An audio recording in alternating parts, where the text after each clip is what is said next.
Let's say you've loved someone for years, given them everything, even forgiven their betrayals. That's the kind of marriage you're in.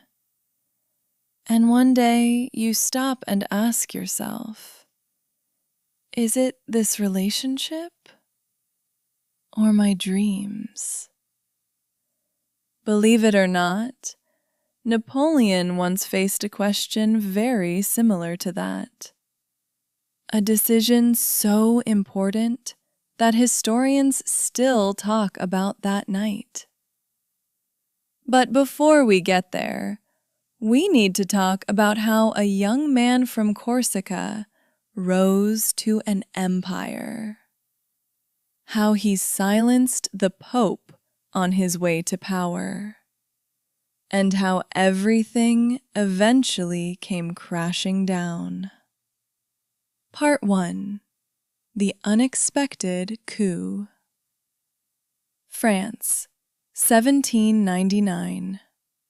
The government was collapsing. The streets were unsafe. The people were exhausted. The entire country was drowning in chaos. And while France was struggling through all of this, Napoleon was making waves with his Egyptian campaign. Then came the event that changed everything. The coup of 18 Brumaire. Soldiers seized control of the assembly. Most people remained silent, but the public was far from satisfied. They didn't want poverty. They didn't want oppression.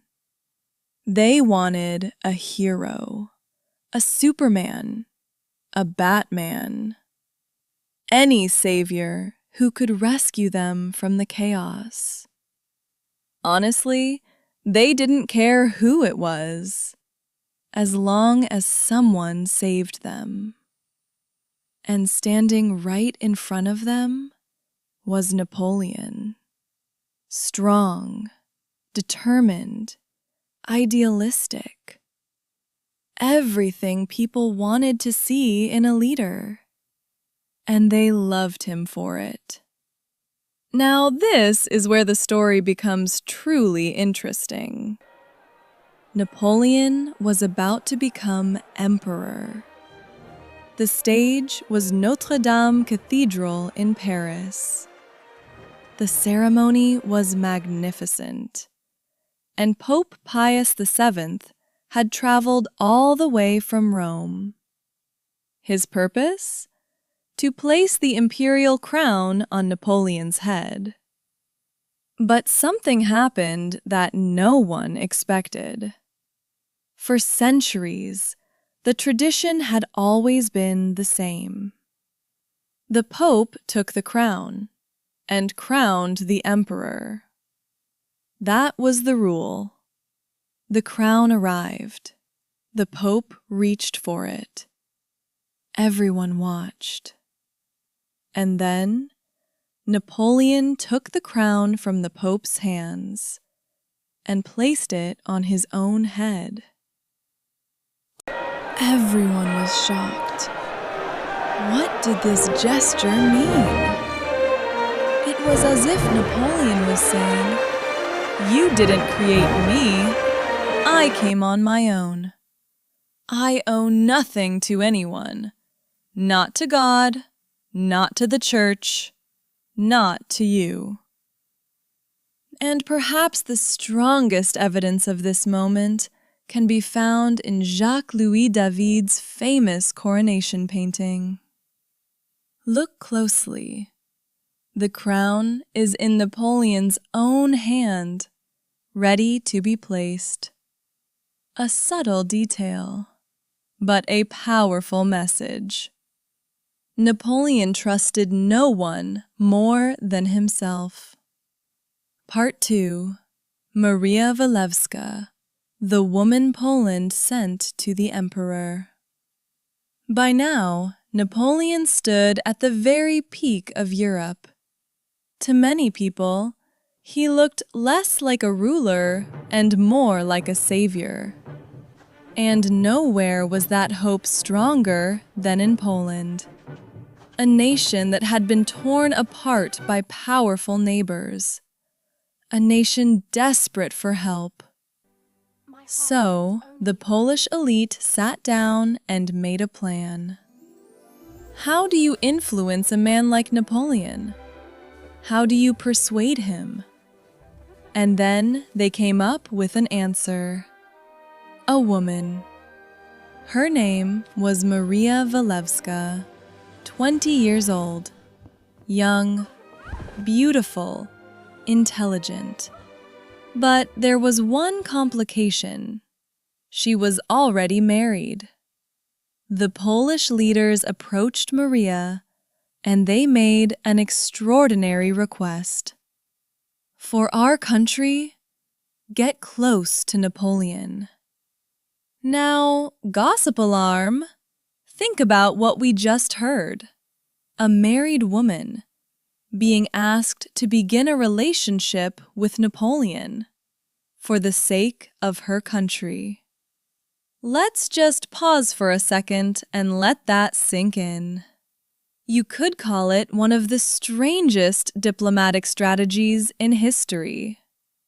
Although, to be fair, history is full of stories like this. So what did Maria do? At first, she resisted. She hesitated. But eventually, she felt she had no choice. Her country needed her.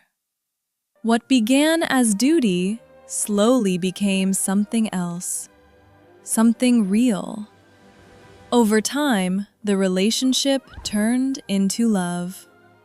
With Napoleon, Maria discovered peace, security, a sense of being protected.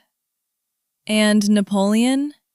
He experienced something he had been missing: being valued, being cared for, being understood. Maria gave him something Joséphine never could: a child. Maria gave birth to a son. His name was Alexander, and Napoleon acknowledged him as his child. For a man who seemed to conquer everything, this may have been one of the most personal victories of all. So, did Poland's plan actually work? Napoleon founded the Duchy of Warsaw, and Maria's mission had paid off. A woman had found love and saved her country. Or maybe she was crushed between those two things. It depends on how you look at it. But I have to tell you something. The existence of this child awakened something inside Napoleon. A realization. I can have a child. So the problem lies with Joséphine. And that realization led him toward a decision that would haunt him even on his deathbed. Divorce. Part 3. They both cried. Napoleon was at the peak of his empire. France ruled over a huge part of Europe. His power seemed limitless. But one thing was missing: a male heir. A son to inherit the throne. A son to keep the empire alive. He had been married to Joséphine for 13 years, yet they never had a child together. Eventually, he made his decision. On a cold December night, Napoleon went to Joséphine. According to witnesses later quoted by historians, what happened next was heartbreaking. The two of them cried, and held each other without stopping. For Joséphine, this was complete devastation. Her status as empress was slipping away. Her future was uncertain. But more than anything else, the man who had once braved everything for her would no longer be part of her life. Now, if you're ready, here comes the biggest piece of gossip in this video. Because his goal was not only to have a child. His goal was to become even more powerful, even more untouchable. That is why he divorced Joséphine and married Marie-Louise, the Austrian Archduchess. A political marriage, a strategic marriage, a marriage that made him stronger. And soon he finally got what he wanted: a son, Napoleon II, the King of Rome. But he didn't think only about the woman who could give him a son. He thought about Joséphine, too. And that is what makes this story so tragic. Life can be cruel sometimes. Even if you're an emperor, you may not get to stay with the person you love. But the story isn't over yet, not even close. Because Napoleon had not yet made his biggest mistake.